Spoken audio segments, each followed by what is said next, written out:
Hello and welcome to TTV News, some latest events in the province. Ladies and gentlemen, Prime Minister Phạm Minh Chính had just chaired the Prime Minister Conference, which has a Vietnamese representative agency abroad to promote economic diplomacy, to promote economic growth in the last 6 months, 2024, and following years.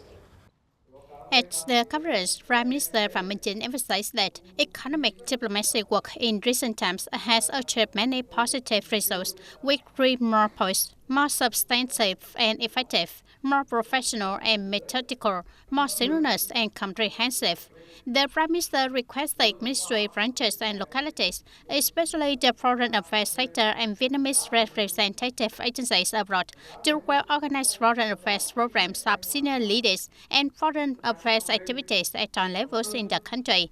The last 6 months of the year with economic cooperation as the focus, urging the drastic and effective implementation of international agreements and commitments signed during recent visits, continue to innovate and make the most of the additional role drivers, especially export, investment, tourism. The audience on the morning of July 19, Prime Minister Phạm Minh Chính, Chairman of the National Committee on Digital Transformation, chairs the Standing Government Conference with Minister, Heads of Sector, and Chairmen of the People's Committees of Provinces and Centrally Run Cities on Digital Transformations. The conference was held directly and online at the bridge heads of the government's headquarters with the bridge heads of the People's Committees of Provinces and Centrally Run Cities. Stating clearly the political and practical basis of digital transformation, the Prime Minister affirmed that digital transformation has become a movement, a trend, an objective requirement, and a strategic choice, a top priority. The Prime Minister emphasized that digital transformation has reached every area, every house, every person. The trust of people and businesses is strengthened and rise, contributing to inspiration and creating new development momentum. In the coming time, the Prime Minister requested that digital transformation must be in the spirit of 5 promotion, 5 guarantees associated with 5 no. Among them, the 5 promotion include promoting unified awareness and actions of leaders in digital transformation, promoting pioneering, setting an example and taking the lead, promoting the improvement of institutions and policy mechanisms to promote digital transformation in accordance with international practices, promoting the development of digital economy, digital society and digital citizenship, promoting investment in seamless national digital infrastructure, developing digital platforms, digital data and convenient digital ecosystem, promoting cybersecurity, information security, data protection, and protecting national cyberspace sovereignty early and remotely, promoting the building of digital culture, contributing to building a culture rooted in national identity and world integration. Ladies and gentlemen, on July 25th, the Ninh Province will hold a ceremony to receive the National Historical Relic Ranking Certificate, Central Propaganda and Training Departments of the Central Office for the South in the periods of 1962-1975, according to the decisions of the Ministry of Culture, Sport and Tourism. Its location was built and inaugurated in 2005 in Tân Nam Complex, Tân Bình Kham Muir, Tân Bình District, Tây Ninh Province. It is the place that marks the birth and development of the Propaganda and Training Department of the Central Office for the South, promptly meeting the increasing task requirements of the Southern Revolutionary War. After its birth in 1961 until completing its mission in 1975, it went through many stages of organizational development, changes in specific mission functions, carrying out main activities of training, propaganda activities, news and press activities, cultural and artistic activities, etc. during the Resistance War. Today, it is a place to permanently preserve historical relics of the Propaganda and Training Department of the Central Office for the South in particular and the propaganda industry in general, thereby educating and empowering the young generations to continue promoting the matter of previous generations, firmly working on the ideas, but also glorious and broad path of the party propaganda and training sector. actually contributing to the successful implementation of the Vietnamese revolutionary cause. Turn to other news. On the morning of July 19, Military Region 7 coordinated with the People's Committee of TayNinhTV Province to hold a groundbreaking ceremony for the construction of Border Patrol Road projects in TayNinhTV Province, marker area 143-146. Attending the ceremony, there was Lieutenant General Nguyễn Trường Thắng, member of the Party Central Committee, member of the Central Military Commission, commander of Military Region 7, Lieutenant General Trần Hoài Trung, Secretary of the Party Committee, Political Commissioner of Military Region 7, Major General Đặng Văn Hùng, Deputy Commander, Chief of Staff of Military Region 7, Major General Lê Xuân Thế, Deputy Commander of Military Region 7. On the side of TayNinhTV Province, there were Mr. Nguyễn Thành Tâm, member of the Party Central Committee, Secretary of the Provincial Party Committee, Chairman of the Provincial People's Council, Mr. Dương Văn Thắng, Vice Chairman of TayNinhTV Provincial People's Committee. It is located in Châu Thành district with a total length of more than 3 kilometers. The road is designed according to Vietnamese standards 1415-2005 as a motorable road with a scale of level 5 plain road. The project is invested by Military Region 7 with a total budget of 120 billion Vietnam dong. Speaking at the groundbreaking ceremony, Lieutenant General Nguyễn Trường Thắng suggested that the project management board needs to supervise and direct drastically in management of the quality and progress of investment capital throughout the project implementation process to ensure strictness and compliance with the law, regularly monitor, inspect, supervise, and proactively handle arising problems. For the supervision, construction, and design units, it is necessary to determine that this is a key project with very special significance for the military region in terms of national defense, security, and socio-economic aspects. So the quality of each work item must be ensured as being implemented and strive to exceed the set schedule.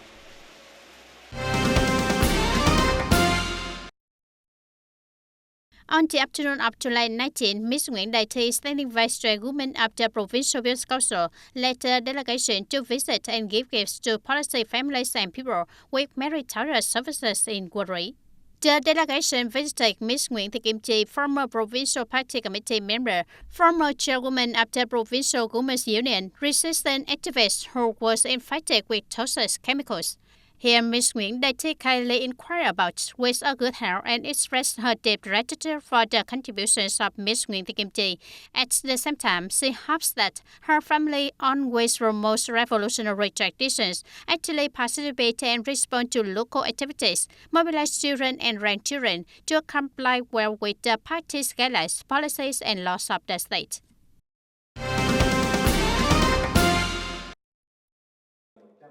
Multimedia journalism model interview of radio and television is the topic of discussion and experience sharing at the conference summarizing the emulation and reward work of emulation cluster number 7 of radio and television stations in Southwest region.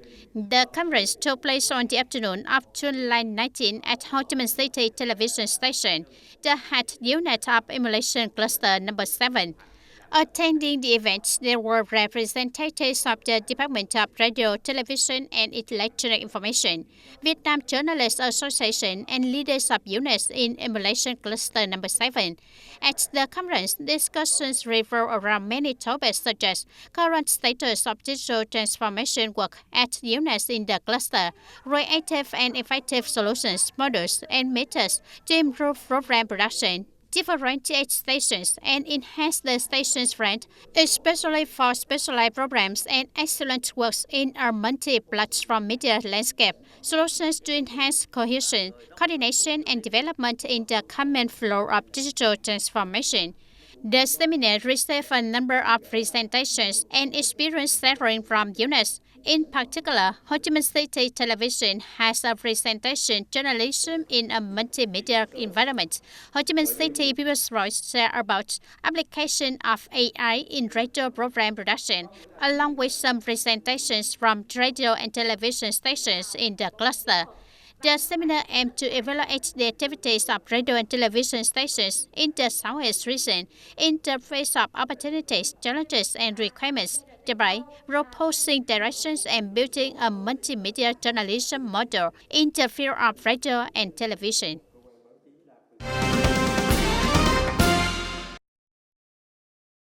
Politburo member and standing member of the Party Central Committee Secretariat Leung Keung, on behalf of the Politburo, has signed into the promulgation regulation number 178 on controlling power, preventing corruption and negative acts in lawmaking work. This regulation includes 4 chapters and 18 articles. The regulation outlines corrupt acts in lawmaking work, including intentionally presiding over promulgation or advising on the issuance of legal documents with content expressing group or local interests, intentionally delaying the suspension, repeal, replacement, amendment, supplementation, or promulgation of new legal documents for group or local interests, receiving money, real estate, material benefits, or other benefits in any form to promulgate or influence competent agencies, organizations, and people in legal construction work to issue normative legal documents reflecting group or local interests, giving or brokering rights to competent people in lawmaking work to issue legal documents with content expressing group or local interests, taking advantage of assigned positions and powers in lawmaking work to manipulate communication that does not ensure objectivity and truthfulness about policy content in lawmaking work for personal gain.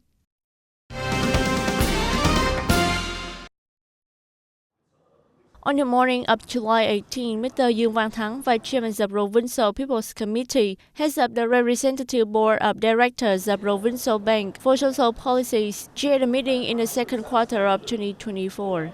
At the conference, Mr. Đào Anh Tuấn, Director of Provincial Social Policy Bank, said that the total policy-ready capital in the province by the end of the June reached over 4,235 billion Vietnamese dong, an increase of 5.7% compared to the beginning of the year. The loan disbursement in the first 6 months of the 2024 reached over 713 billion Vietnamese dong, with 22,475 customer borrowing capital.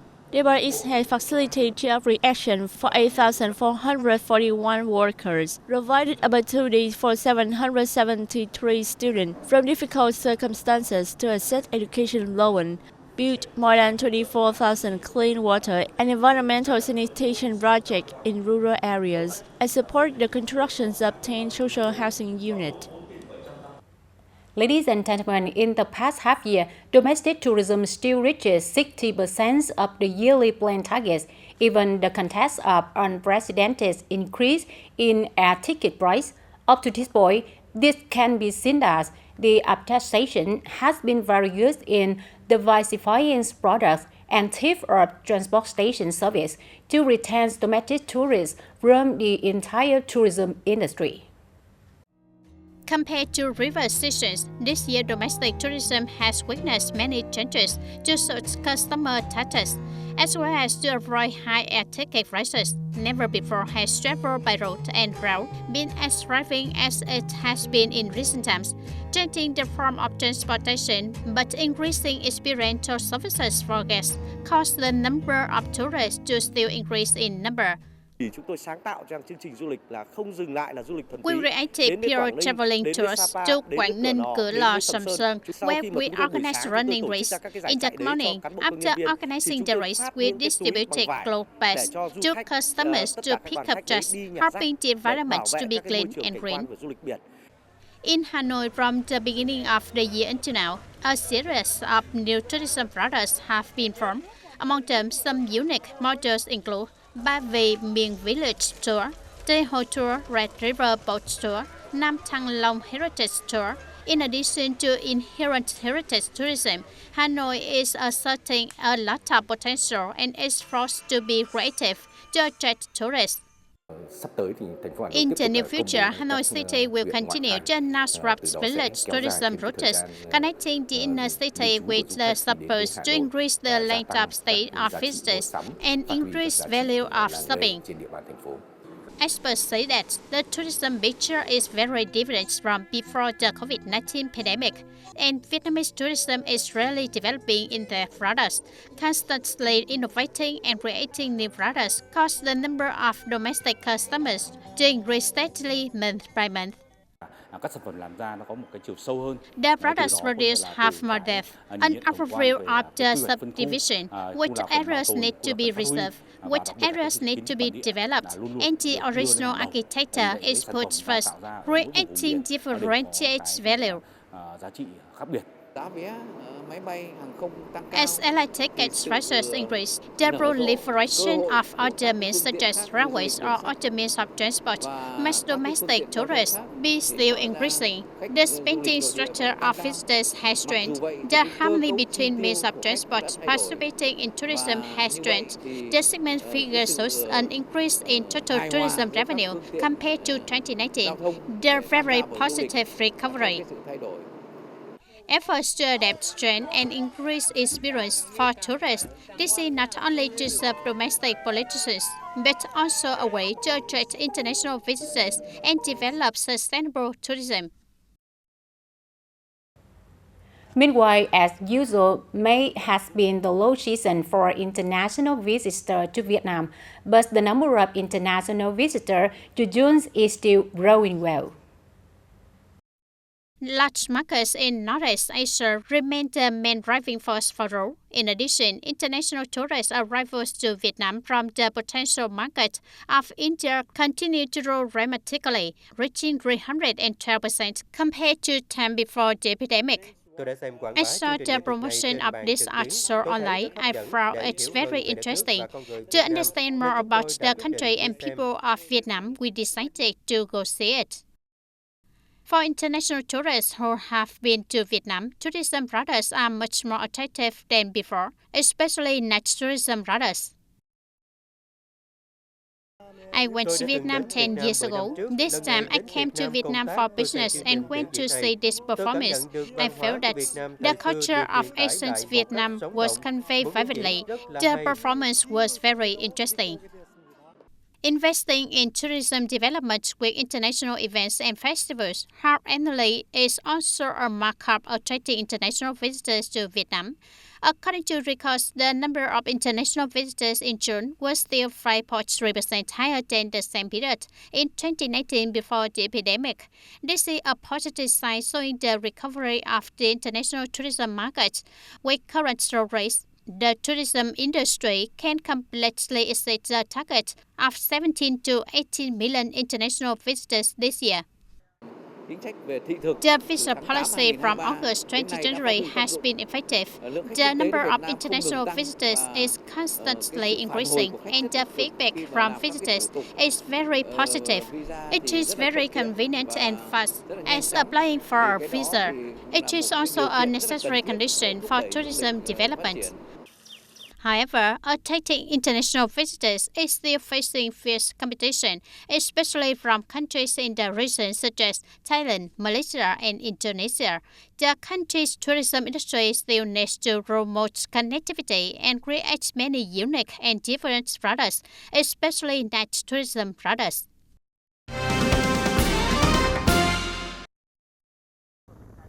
The 6-kilometer stretch of river from Ninh Kiều Wharf to Karang Floating Market, amidst the bustling scene of tourist boats and ferries, both large and small scale. However, many boat drivers and owners said that the number of visitors to the floating market in the summers of 2024 is much lower than every year.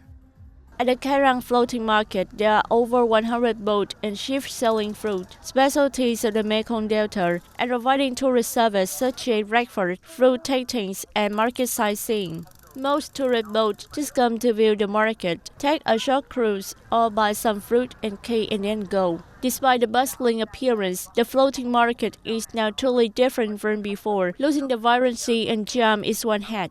According to the expert, floating markets are gradually sinking into oblivion due to several reasons, such as the development of road transportation, diminishing interest among locals in river trade, impact of drought, sunlight intrusion, lack of water, environmental pollution. Most importantly, floating market currently only provide tourism services, but they are not methodical and professional, and the product and service are old and boring. The Mekong Delta's floating market, a similar rich river culture, is gradually sinking, while floating markets in some countries, especially Thailand, are still active and are a top of tourist attractions, including Vietnamese tourists. Resolving, restoring, and promoting the Mekong Delta floating market, though challenging, is crucially needed.